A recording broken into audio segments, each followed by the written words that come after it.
Warning: our YouTube channel and its videos may contain scenes, language, and content that may not be appropriate for all audiences. These videos include surveillance footage, undercover pursuit of suspects, actual police and rescue operations, and fearless confrontations. If you do not approve of the content, please do not watch our videos.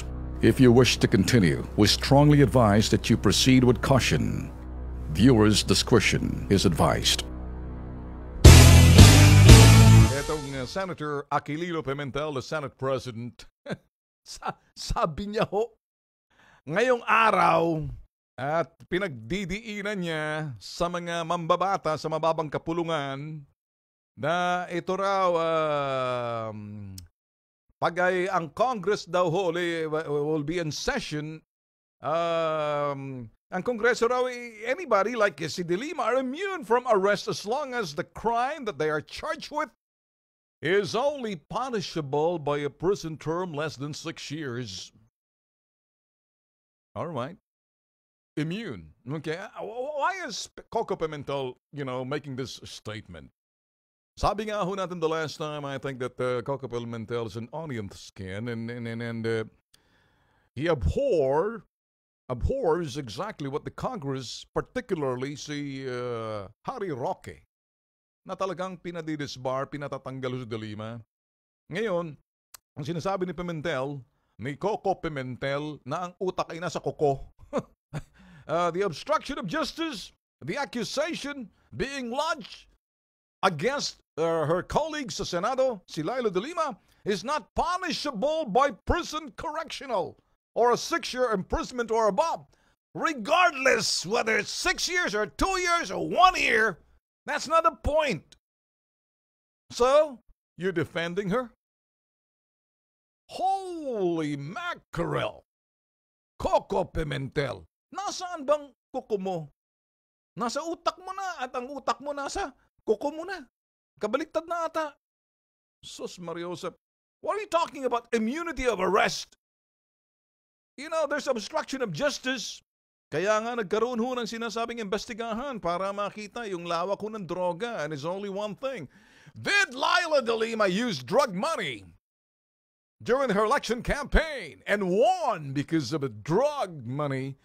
And that's basically narco-politics. And that's what you forgot, Coco Pimentel. Shame on you.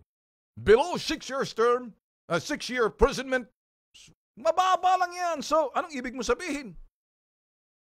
Regardless, it's 1 year, 2 years, punishable. Ano bang binibilang mo rito? Jesus Mariosep, sabi ho ni Pimentel, clarify niyo ho mga boss na immunity, according to lawmakers, only pertain to regular arrest warrant which is issued by the courts. Kaya nga, gagawa sila ng para ma-expel niyo yan eh. Eto naman ho, sinabi ni Speaker Pantaleon Alvarez, House Speaker Pantaleon Alvarez, that they might be forced to issue a warrant of arrest against De Lima if she would not honor the show cause order. Nakita niyo ngayon? Magkakaroon ho ng bangayan yung mababang kapulungan at saka yung mataas na kapulungan. The Senate and the House of Representatives. Can you imagine? Simply because of Leila De Lima. And you, Senator Coco Pimentel, you listen carefully. You listen carefully, and I'll tell this to you straight, unfiltered. You know, the next time, mas maganda siguro sabihin, kung mapatunayan, you will do something the Ethics Committee will act upon.